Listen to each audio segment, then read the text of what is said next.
네, 오늘은 저번 달에 있었던 4월 학력평가 고3 한국지리 주요 문항 해설 강의를 시작해 보도록 하겠습니다. 20문항 모두 풀이할 것이 아니라 한 8문제 정도만 간략하게 집중적으로 풀이를 진행해 보도록 하겠습니다.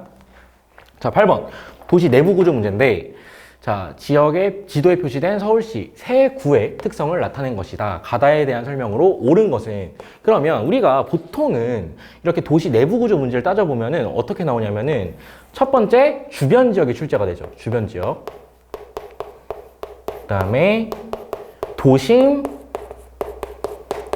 그 다음에 부도심이 출제가 됩니다.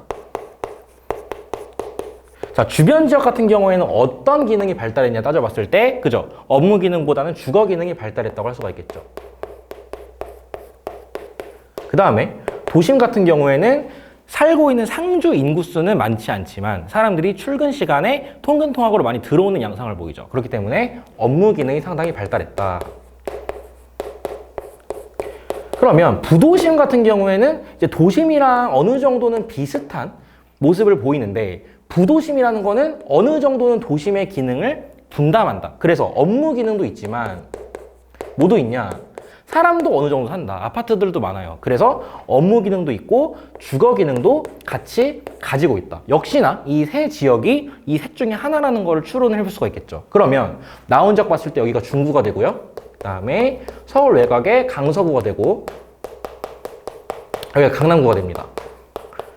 그러면 서울 도심에 있는 중구가 바로 이 도심의 역할을 하는 지역이라 할 수 있겠고요. 그 다음에 서울 외곽에 있는 이 강서구가 주변 지역이 되겠고, 강남구가 대표적인 부도심이 되겠죠. 이렇게 생각을 해보고 그래프 추론을 들어가 봅시다. 그러면 나온 거는 초등학교 학급수랑 주간인구 지수예요. 그러면 초등학교 학급수라는 건 어떻게 생각을 해보면 되냐? 어느 정도 그 지역의 인구수와 비례하겠죠. 그렇기 때문에 상주 인구가 많은 곳이 초등학교 학급수가 많겠구나라고 추론할 수가 있겠죠. 그 다음에 주간인구 지수라는 거는 상주 인구분의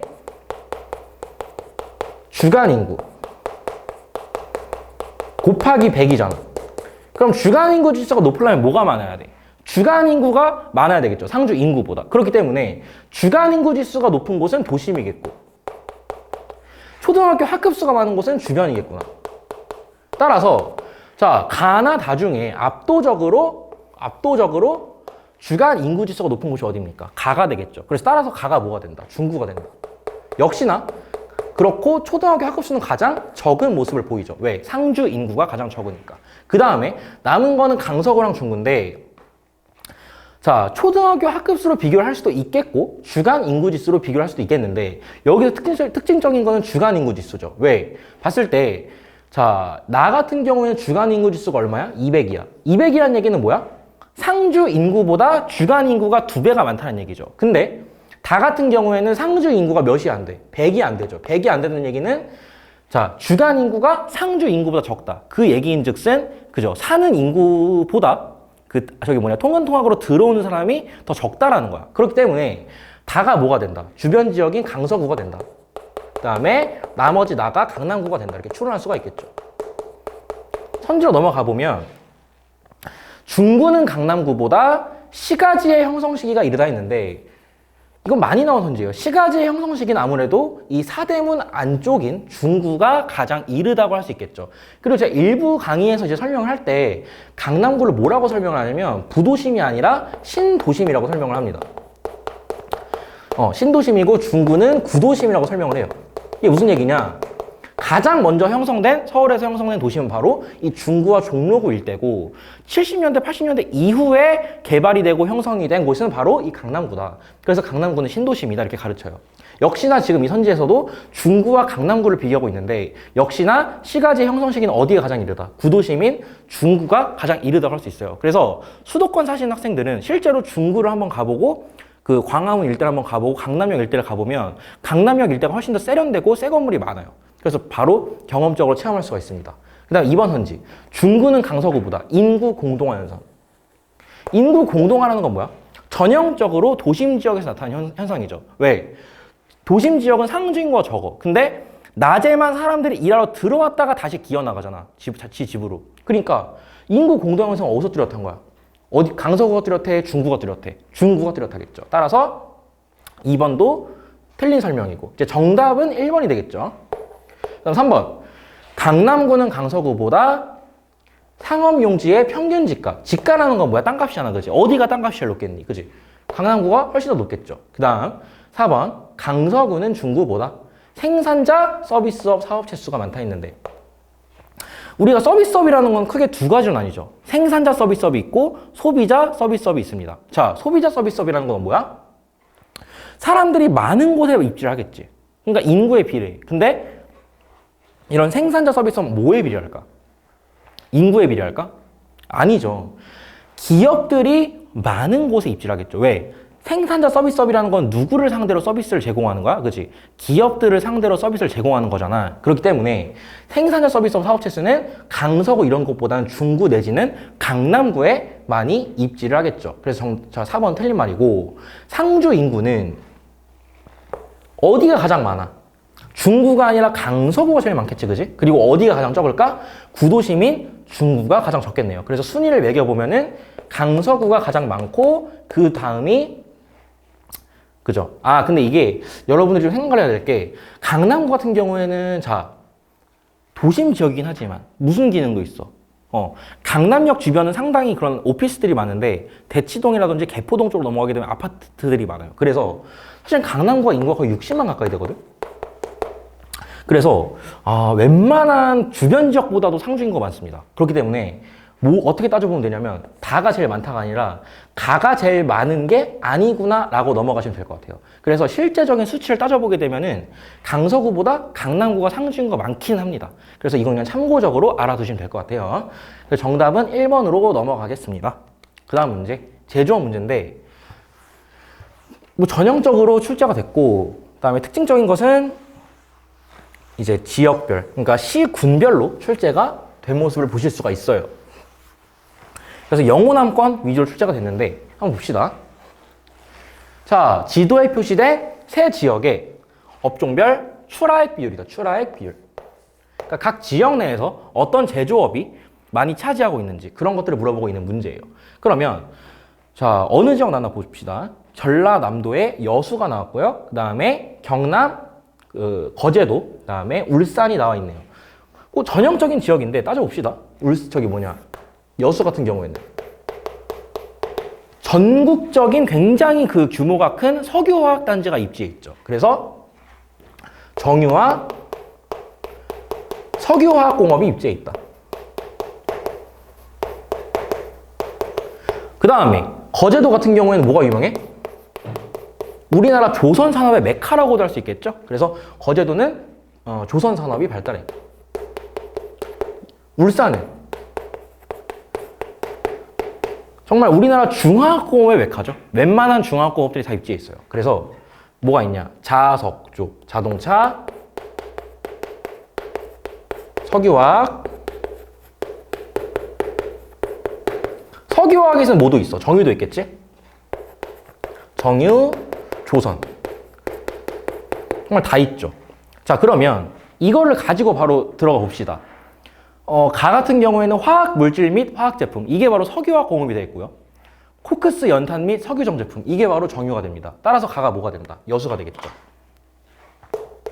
여수 A가 되겠죠. 나 같은 경우에는 뭐만 있어? 기타 운송 장비만 있잖아. 기타 운송이 뭐야? 바로 조선업이죠. 그래서 조선업이 있는 나가 뭐가 된다? 거제도가 된다. 거제 B. 자, 다 같은 경우에 뭐야? 굉장히 골고루 있네.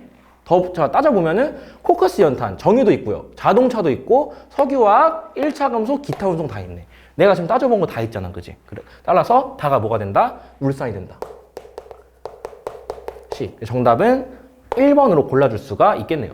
자, 인구 문제인데 충청권 내에서의 지표를 가지고 출제를 했어요. 그래서 충청권의 두 지표를 시군별로 나타낸 것이다. 시군별로. 가나에 대한 지표로 옳은 것은 자, 가가 있고 나가 있습니다. 근데 이런 단계 구분들을 보면 뭔가 막막할 때가 있거든? 그때는 뭐 봐야 되냐면 선지를 보면 돼. 선지에서 묻고자 하는 게 뭔가 그거를 보고 우리가 감을 찾는 건데 지금 이제 선지 보면은 인구 밀도 나와 있고요. 그 다음에 중위 연령 나와 있고요. 제조업, 취업자 수 비율이 나와 있어요. 그럼 따져보자. 충청권 내에서 각각의 뭐가 높은지 한번 따져보는 거야. 우린 공부하는 거니까. 그러면 첫 번째, 인구 밀도. 근데 기본적으로 인구 밀도는 어디가 높겠니? 깡촌이 높겠니? 대도시가 높겠니? 대도시가 높겠죠. 그래서 인구 밀도 같은 경우에는 광역시를 포함한 대도시가 높다. 도시 지역이겠죠. 그 다음에 중위 연령.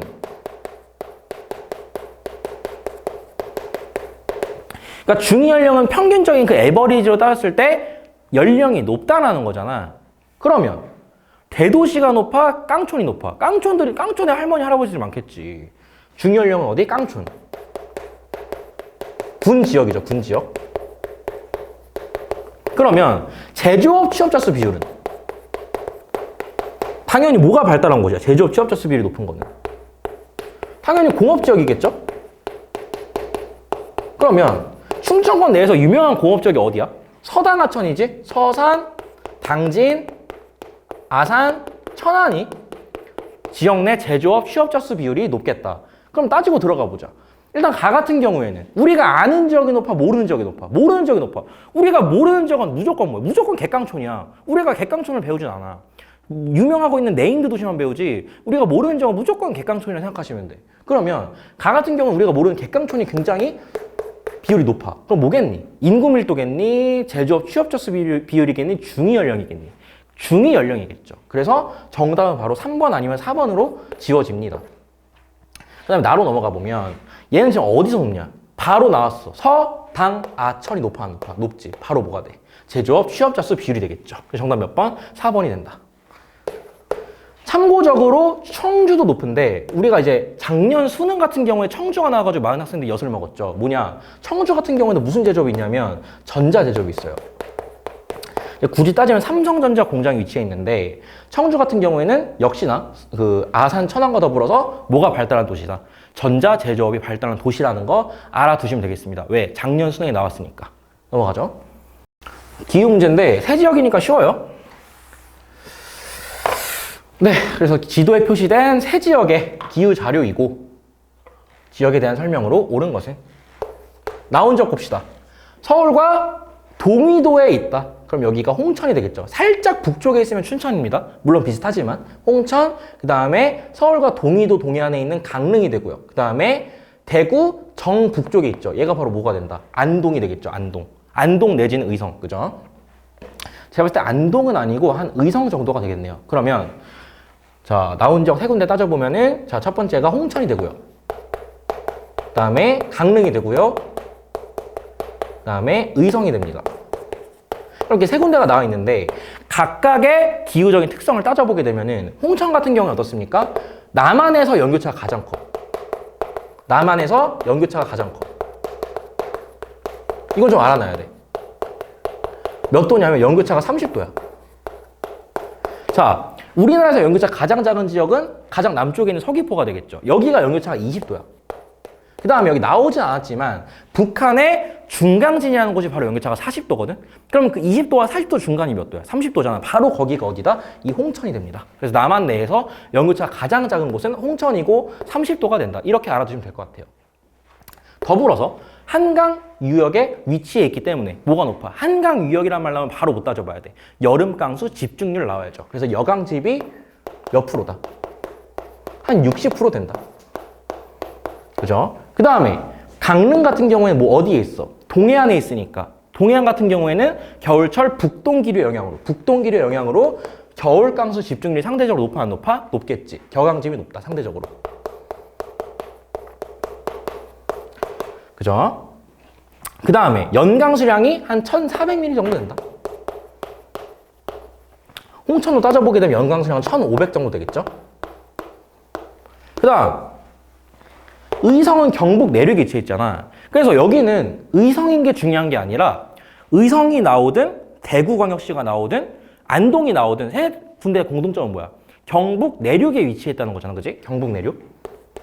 경북 내륙인 게 왜 중요해? 아, 경북 내륙은 뭐니까? 우리나라 남한에서 가장 강수량이 적어 안 적어? 적잖아. 그지? 몇 미리로? 1000미리로. 그러니까 이 정도 알아두시고 바로 들어가 보면 되겠죠. 그러면 X축에는 연강수량 나왔고요. Y축에는 기온의 연교차가 나와 있네요. 그럼 제가 방금 말씀드린 거 다 풀리는 거야, 이거. 그냥 날로 먹는 문제야, 이거. 왜? 연강수량 가장 적은 데는 어디야? 가잖아. 얘 뭐야? 의성. 1000ml, 그지? 1000ml 언저리 있는 얘가 의성이 되고. 그 다음, 나가 뭐가 돼? 가장 연교차 크잖아. 30도. 뭐가 돼? 홍천. 끝. 나머지 다가 뭐가 돼? 강릉이 되겠죠. 그러니까 기호에서 우리가 어려워할 필요가 없는 거야. 그러니까 이렇게만 배우면 바로 풀린다니까, 이렇게. 선제 넘어가 보죠. 의성은 홍천보다 고위도에 위치한다. 의성이 홍천보다 남쪽에 있죠. 자, 2번. 가는 다보다. 의성은 강릉보다 겨울 강수량이 많다. 자, 이건 좀 생각을 좀 약간 대갈릭 굴려봐야 돼. 왜? 겨울 강수량인 거 어떻게 따져야 돼? 우리가 다 외우고 다니니? 겨울 강수량. 우리가 기상청 직원이야? 아니잖아. 기상청도 몰라. 어떻게 따져야 되냐? 연 강수량에서 뭘 곱해야 돼? 격앙집을 곱해야 되잖아. 근데 우리가 직관적으로 따져보자는 거야. 직관적으로. 야, 연강수량 이 세 군데에서 뭐가 제일 적어? 의성이지. 근데 강릉은 뭐야? 가장 연강수량이 많아, 안 많아? 많을 뿐더러 이 세 지역 중에서 가장 격앙집이 높니, 안 높니? 높겠지. 그럼 이 세 군데 중에서 가장 겨울 강수량 높은 데가 어디야? 강릉이겠지. 이런 식으로 생각을 하라는 거죠. 다시 정리해보면 의성 같은 경우에는 가장 연강수량 적어. 근데 강릉은 연강수량도 가장 많을 뿐더러 격앙집도 높다는 거야. 그렇기 때문에 당연히 강릉이 의성보다는 겨울 강수량이 많겠다라고 생각을 해줄 수가 있다는 거죠. 이런 식으로 추론할 수 있는 연습을 해줘야 돼. 왜? 수능에서는 이런 식으로 선제가 나오니까. 알겠죠? 그 다음, 홍천은 강릉보다 나올 게 나왔다. 뭐야? 여름 강수 집중력. 그러니까 이거는 과학이라니까? 그냥 내가 배운 대로, 내가 가르쳐주는 대로만 생각을 하면 돼. 그게 바로 선제에서 나오잖아, 지금. 홍천은 강릉보다 여름 강수 집중력 높아, 안 높아? 높지, 당연히. 어디에 있으니까? 한강 유역에 있으니까. 우리나라에서 가장 여강집이 높은 곳은 어디다? 서울을 비롯한 한강 유역이다. 60%, 70%. 정답 몇 번? 3번. 그 다음, 강릉은 의성보다 바다의 영향을 적게 받아? 진짜? 아니지. 그 다음 5번.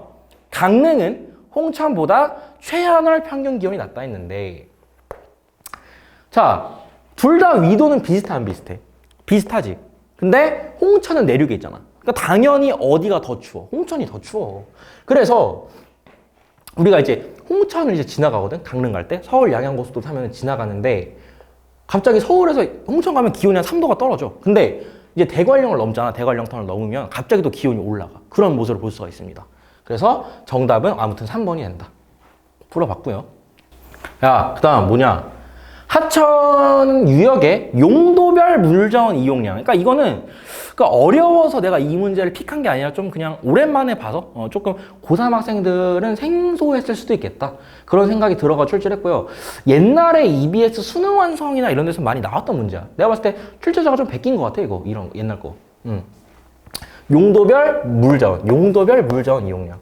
그래서 옳은 거 골라보면은 이제 가나다인데 어느 강 유역인지는 알죠, 이거? 어느 강 유역인지 모르면 이거 안 돼.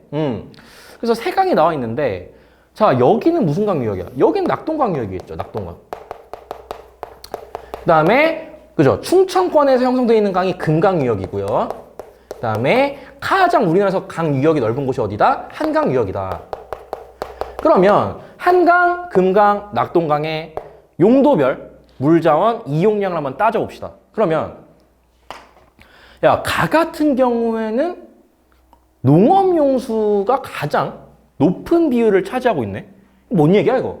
그러니까 그 지역은 농사 짓는 사람들이 상당히 많구나. 그 다음에, 나 같은 경우에는 어때? 자, 농업용수가 상당히 많아. 그러니까 가랑 비슷한데, 특징적인 거 뭐냐면, 가는 공업용수 이용 비율이 세 강 중에서 제일 높아. 뭔 얘기야, 이거? 아, 여기는 공업지대구나. 공업용수를 많이 쓰겠지. 공업 발달했으니까. 그 다음, 다는 압도적으로 생활용수가 많네. 생활용수가 뭐야, 이거? 생활용수. 우리가 씻고, 밥 짓고, 설거지하고, 이런 게 생활용수야. 그러면 생활용수 사용 비율이 높다라는 건 뭘 시사할까? 사람들이 많다는 거지, 사람들이. 바꿔 말하면 인구가 많다는 거지. 자, 그러면 각이 나왔어. 생활용수가 가장 높은, 많은 곳은 어디야? 우리나라 2,500만 이상 살고 있는 수도권이 껴있는 원강유역, 한강유역이 되겠지. 그러니까 이 정도는 우리가 추론해줄 수 있다는 거야. 다가 뭐가 된다? 한강이 된다.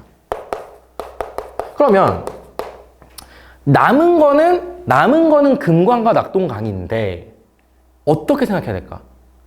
이 중에서 공업용수에 대한 이용량이 가장 많은 데가 어딜까? 그치, 낙동강 유역이겠죠. 왜? 낙동강 유역에 뭐가 있어? 우리나라의 그죠? 중화공업으로서는 상당히 제 넘버원으로 따지고 있는 남동임의 공업지역이 위치해 있잖아. 남동임의 공업지역. 그래서 가가 뭐가 된다? 낙동강 유역이 된다. 나머지 나가 뭐가 돼? 금강이 되겠지. 그러니까 이 정도는 우리가 해줄 수 있는 거라고, 생소하더라도. 그러니까 내가 말하고 싶은 건 뭐냐면 고3들 입장에서 이 문제가 생소할 수 있는데 그런 생소한 문제를 정말 의연하게 풀어낼 수 있는 그런 게 중요하다는 거야. 왜? 이제 한 달 뒤면 있을 그 6월 모의 평가 때는 분명히 생소한 게 나온다니까? 근데 거기서 얼어붙고 쫄아버리면 니만 다 틀리는 거야. 6월, 9월 마찬가지고 수능도 마찬가지야. 분명히 새로운 거 나와. 근데 내가 뭐 나올지 난 못 알려줘. 왜? 나도 모르거든. 내가 출제위원은 아니잖아. 그러니까 새로운 게 나오더라도 분명히 우리가 배운 기본 개념에 입각해서 출제를 할 수밖에 없다고. 그러니까 이런 식으로 유연하게 풀 수 있는 그런 지리적인 사고력을 키우는데 주안점을 두고 학습을 해주셔야 됩니다. 자, 선지로 넘어갈게요. 1번, 낙동강은 대부분 강원권과 수도권을 흐른다? 개소리고요. 2번, 자, 금강 하구투가 어디냐 이거? 금강 하구투 어디냐? 군산이지? 군산? 그치? 군산. 낙동강 하구투가 어디야? 부산이죠? 부산. 그 다음에 한강은 인천 쪽으로 흐른다. 인천. 근데 군산은 특이점이 뭐야? 자, 뭐가 있어? 하구뚝 있고 낙동강도 하구뚝이 있어 없어? 있는데 한강은 하구뚝이 없다잉? 그지? 자, 3번. 한강의 하구에는 나왔다. 삼각주. 그러니까 삼각주라는 건 뭐냐? 삼각주. 그러니까 하구, 즉 하천의 입구, 바다와 만나는 그 입구에서 퇴적이 되면서 삼각형 모양으로 퇴적이 돼가지고 형성이 되는 거를 삼각주라고 하는데 그 정도로 쌓이려면 강이 어때? 존나 길어야 돼, 강이. 그러니까 금강 정도의 짬으로는 안 돼요. 그러니까 우리나라에서 어디야? 낙동강만이 삼각주 형성이 됐다는 거지. 선생님, 그러면 한강도 존나 길잖아요. 한강은 삼각주 왜 없어요? 왜 없냐? 한강은 어디로 흘러? 서해로 흐르지. 근데 서해의 문제는 뭐냐면 조수간만의 차가 어때? 개 크잖아. 그러니까 쌓이는 만큼 뺏어가는 거야. 쌓이는 만큼 뺏어가. 쌓이면 또 뺏어가. 쌓이면 또 뺏어가. 쌓이면 또 뺏어가. 그러니까 삼각주가 형성이 안 되는 거야. 근데 낙동강의 하구는 남해잖아. 그러니까 상대적으로 조차가 작잖아. 그러니까 낙동강은 삼각주가 형성이 돼 있다는 것이고 그 낙동강 삼각주 위에 뭐가 있냐면 김해공항이 위치해 있는 거야. 자, 그래서 정답은 그죠? 아직 안 나왔구나. 그 다음에 4번. 금강은 한강보다 유역 면적이 넓다. 유역 면적.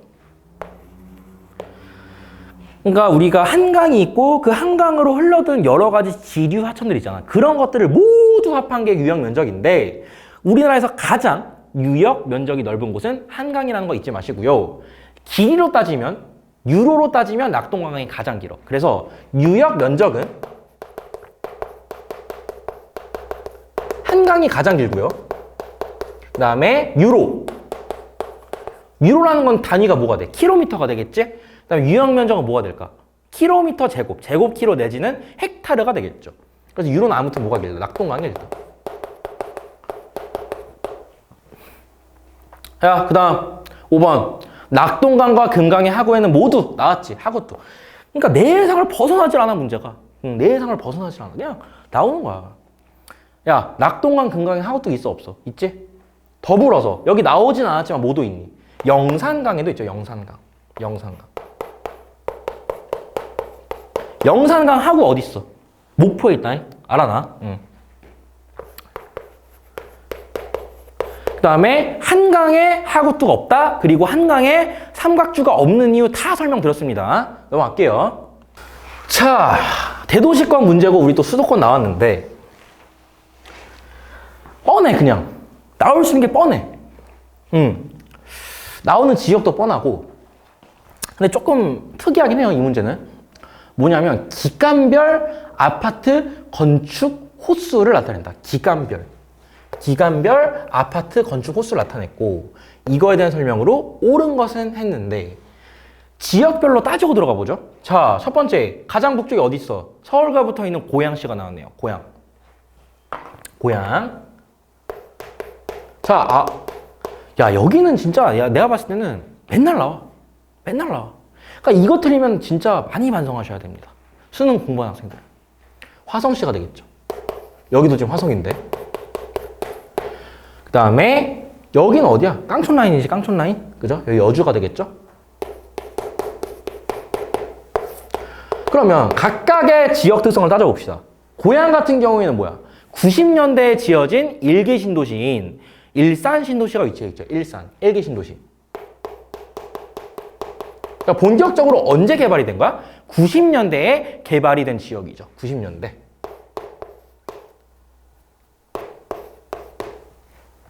자, 화성 같은 경우에는 공업이 발달해 있는 지역이야. 우리 경기도에서, 그지? 이쪽. 화성, 평택, 안산. 이쪽이 바로 우리 경기도에서 공업을 담당하고 있는 친구들이죠? 네. 그래서 공업 기능 발달했고요. 제조업 기능 발달했고, 또 특징이 뭐가 있냐면 신도시가 있죠? 무슨 신도시? 동탄 신도시가 위치해 있습니다. 동탄 신도시. 근데 동탄 신도시는 언제 개발이 됐니? 동탄은? 90년대야? 2000년대 이후야? 2000년대 이후잖아. 그래서 우리가 신도시를 시즌 몇 개로 나눠? 2개로 나누지. 그래서 90년대에 개발된 신도시를 1기 신도시라고 얘기를 하고, 2000년대 이후에 건설된 신도시를 시즌2, 즉 2기 신도시라고 얘기를 합니다. 그 중에서 동탄은 2기 신도시라고 얘기를 하죠. 자, 그 다음에 여주 같은 경우에는 경기도 내에서 근교 농촌을 담당하고 있겠죠. 자, 그러면 우리가 자료 해석을 시작해 봅시다. 가는 가장 눈에 띄는 게 90에서 99년에 가장 아파트 호수가 많아, 안 많아? 많지. 게임 끝났어, 안 끝났어? 끝났지. 고양이 되겠죠? 그럼 이제 나랑 단데, 그건 뭐 그 시각적으로 차이가 나지만, 나 같은 경우에는 2010년대 이후에 졸라 지었잖아. 뭐야 이거? 이기 신도시가 되겠죠? 화성시, 그죠? 나머지 다가 여주가 된다. 껌이네, 껌. 그지? 자, 1번 선지. 화성에는 몇 개 신도시가 있어? 1기 신도시야. 그러니까 우리가 약간 공부 어설프게 한 학생들은 신도시만 외우는데, 수능에서든 평가원에서는 요즘에는 1기 신도시인지 2기 신도시인지 물어봅니다. 화성은 1기 신도시가 아니야. 2기 신도시야. 자, 2번.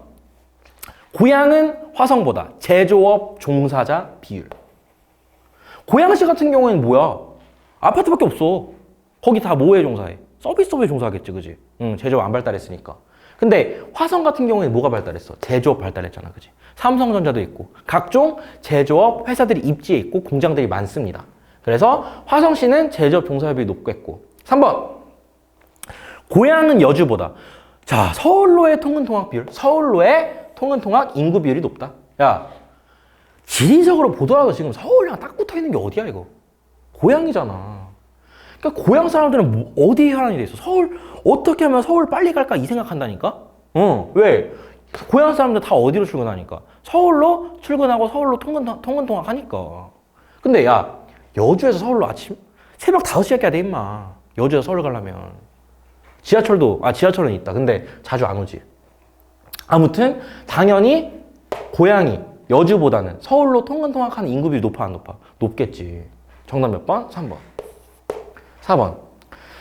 화성은 여주보다 1차 산업. 1차 산업이 뭐야? 농림어업이잖아. 근데 화성은 제조업 발달했지, 여주가 바로 농촌이 있겠지. 그래서 여주가 상대적으로 1차 산업 종사자 비율이 높겠다고 추론할 수가 있겠고요. 5번. 여주는 고향보다 인구 밀도가 높다. 야, 인구 밀도가 뭐야 이거? 인구 밀도. 면적이 있으면 그 면적 단위당 사는 사람들의 그 밀도잖아. 근데 고향은 인구가 얼마야? 100만이잖아. 그 다음 화성시 인구가 한 80만 돼. 여주가 10년 전까지만 해도 군이었어. 뭐야? 깡촌이라는 거지. 물론 지금 여주시지만 사실상 군이야. 사실상 군. 그러니까 인구가 한 10만도 안 돼. 10만 정도? 알 필요도 없어. 그러니까 확실한 건 뭐야? 당연히 고양이 인구 밀도가 높지. 알겠지? 정답은 3번이 된다. 야, 이거 무슨 문제냐? 인구 문제야. 인구 문제인데. 나온 자료는 노년층 인구 비율과 유소년층 인구 비율이다. 그리고 오른쪽 그래프는 인구 증가율이 나왔다. 아, 이거 베꼈다, 이거. 응, 그지? 작년 9월 모의평가 베꼈다, 그지? 응. 인구 특성. 근데 특징은 뭐냐면 작년 9월 모의평가 같은 경우에는 충청권 내에서의 이 인구 증가율을 줬거든? 근데 이 새끼는 지금 뭐 줬어? 경기, 서울, 전남, 충남이야. 그러니까 도별로 줬네, 그지? 약간 다운그레이드 시킨 거야, 다운그레이드. 작년 9월 모의평가 같은 경우에는 홍성군, 당진시 뭐 이런 동네가 나왔었던 것 같아. 풀어보자. 왼쪽 그래프부터 들어가 볼게. 자, X축은 노년층이야. Y축은 유소년층이야. 내가 누누이 말하는데 노년층이 나왔고 유소년층 나왔지. 그럼 분명히 선지에서 뭐 물어볼까? 분명히. 선지 보지 마, 지금. 눈 감아. 뭐 물어볼까? 청장년층 물어본다니까? 내지는 총부양비 물어본다는 거지. 그리고 청장년층과 총부양비의 관계성은 어떻게 되고? 반비례고. 그러니까 문제를 풀기 전에 이거를 그냥 보자마자 이 생각이 들어야 돼. 나한테 배웠으면 이 생각이 먼저 드는 게 맞아. 알았어? 그냥 풀라고 들어가지 말고, 아, 선지에서 노년층이랑 유소년층 물어봤으면 청장년층 비율이나 총부양비 묻겠구나. 이 생각이 들어야 되는 거야. 그 다음 따져보면은 가장 넷 중에서 노년층 비율 높은 거 뭐야? 라지. 압도적으로 객강촌. 전남이 되겠죠.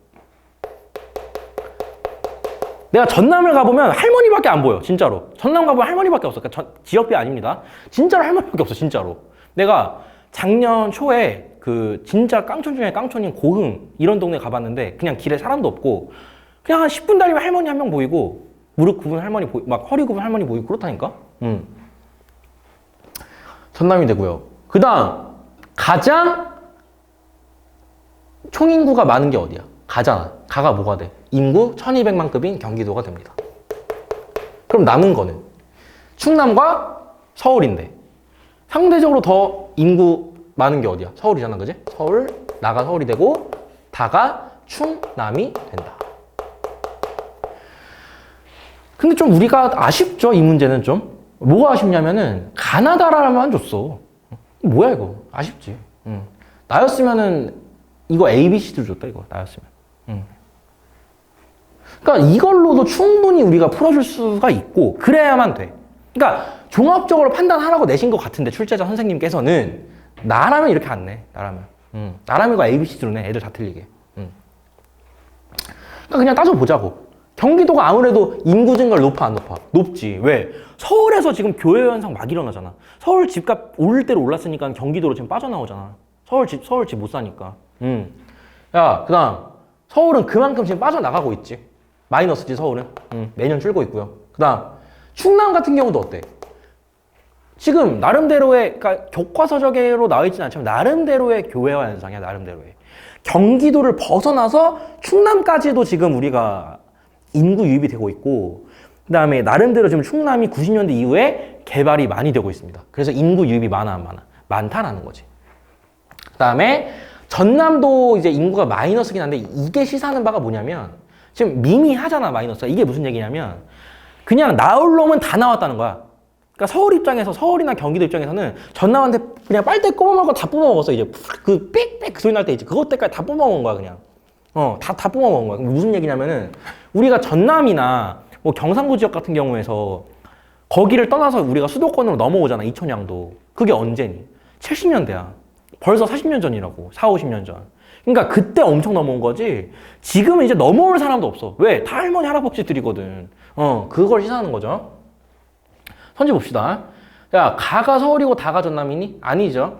그다음 경기는 전남보다 노령화 지수가 높다. 아니겠죠. 왜? 전남은 유소년층 비율도 낮고 노년층 비율도 높으니까. 그지? 그다음 디귿. 야, 충남은 전남보다 청장년층 인구 비율이 높다. 내가 말한 거 나왔니 안 나왔니? 나왔다고. 그러니까 이렇게 문제 내놓고 선지에서 총부양비나 청장년층 안 내는 사람은 그 사람은 하수야 하수. 그렇게 문제 내면 안 돼. 근데 다행히 나왔죠. 그죠? 자, 따져보면은 충남 같은 경우에는 둘이 유소년층 비율은 비슷해 안 비슷해? 비스무리한데 전남이 훨씬 더 그지? 노년층 비율이 차이가 나잖아. 그러니까 무슨 얘기야? 100에서 더한 거 빼주면 되잖아. 그러면 당연히 충남이 전남보다 청장년층 비율이 높겠지. 바꿔 말하면 총 부양비는 낮은 거야 안 낮은 거야? 낮은 거지. 왜? 비례 관계니까 반비례 관계니까. 반비례 관계니까. 그 다음 2015년 대비 2020년에 인구가 가장 많이 감소한 지역은 서울이다. 아이 뭐야 이거 너무 쉽잖아. 정답 몇 번? 5번. 자료는 좋은데 너무 아쉽다. 내가 봤을 때 선생님께서 고3들 많이 틀릴까봐 좀 쉽게 내신 것 같아. 기호 문제인데 텍스트로 나왔어. 텍스트로 나온 문제 많죠. 2020 학년도 대수능에서도 텍스트로 문제 나와가지고 오답률 1위 했고요. 근데 얘는 이제 왔고 보니까 그 정도는 아닌데 아무튼 봅시다. 이런 것도 풀 줄 알아야 돼. 텍스트로 많이 나온다. 신생대의 화산활동으로 형성된 경사가 급한 종모양의 섬이다. 종모양의 섬이다. 종상이지 종상. 이 섬의 중앙부에는 나리 분지가 있고요. 분지 안에는 우대기를 설치한 전통 가옥이 남아있다. 뭐 틀릴 수가 없어 그냥. 울릉도죠. 우대기가 뭔데? 울릉도 뭐야? 격앙집 높아 안 높아? 눈 많이 와 안 와? 오잖아. 그거를 대비한 전통 가옥 시설이죠. 우대기. 가는 울릉도. 영서지방과 영동지방의 명칭은 태백산맥이 위치한 이 지역. 그만 읽어야 돼 여기서 그냥. 문제 풀 때 이거 여기서 그냥 그만 읽어야 돼. 이 지역. 더 읽으면 바보야. 야, 영서지방과 영동지방의 명칭은 태백산맥이 위치한 이 지역 어디야 이거? 대관령이지 그지? 서쪽과 동쪽이라는 데서 유래했다. 이 지역 일대에서는 고랭지 농업 및 목축업이 활발하게 이루어지고 있다. 대관령이 되겠죠. 야, 그러면 두 지역인데 보기는 세 개야. 하나 낚시라는 거지. 야, 보자. 울릉도 같은 경우에는 연교차가 작아 안 작아? 작지 상당히 그지? 더불어서 강수 패턴 따져보게 되면은 고른 편이야. 해양성이니까 그지? 그러면 기역과 니은은 아웃이야. 이 새끼는 아웃이지. 왜? 여름에 비 존나 오잖아. 근데 디귿은 상당히 고른 편인 거 맞아 안 맞아? 맞지? 그러니까 강수 보고 고른다는 거지 얘는. 그지? 그러니까 디귿이 뭐가 돼? 울릉도가 되겠고. 그 다음에 이제 기역과 니은인데 야, 이 새끼는 니은은 가장 추운 달이 0도가 넘네? 그러니까 무슨 얘기야 이거? 최하늘 평균 기온이 영상이구나. 야, 대관령 가봐 임마. 3, 4월에도 영하야. 진짜야. 말이 돼 이게? 아니죠. 기억이. 야, 얘는 지금 1월달에 영하 거의 막 10도다 야. 얘가 되겠지 그지? 정확히 말하면 영하 한 8도 정도 됩니다. 최하늘 평균 기온. 그래서 기억이 뭐가 된다? 저기가 된다. 대관령이 된다. 한번 재미로 한번 유출해보자. 이거 니은이 어딘가. 재미로. 어딜까 이거? 영상이고 그지? 영상이고 강수 패턴이 여름 강수 집중률이 조금 높다 그지? 어딜까 이거? 모르겠다. 하지 말자 그지? 자, 아무튼 정답 구하면 울릉도 대관령 해가지고 정답이 디귿 기역. 정답은 4번이 된다. 자, 그래서 다 풀어봤다. 한국진 다 풀어봤는데 고3들 입장에서는 그렇게 쉽진 않았을 것 같아요. 근데 결론적으로 우리가 수능을 대비하는 입장에서는 이 정도는 무난하게 풀어줄 줄 알아야 된다. 그래서 이걸 어떻게 삼아야 되냐면 우리가 수능은 아니잖아 이게. 이거 망했다고 인생 망한 거 아니야. 물론 수능 망해도 인생 망한 건 아니지만 그러니까 이거 못 봤다고 의기소침하고 막 쫄 필요 없고 틀린 문제를 열심히 분석해서 앞으로는 6월 모의평가, 9월 모의평가, 수능에서 정말 멋진 모습, 좋은 결과 보일 수 있도록 연습하는 게 최선의 자세일 것 같습니다. 그래서 여기까지 4월 학력평가 한국지리 주요 문항 해설 강의 마치도록 하겠습니다. 수고하셨습니다.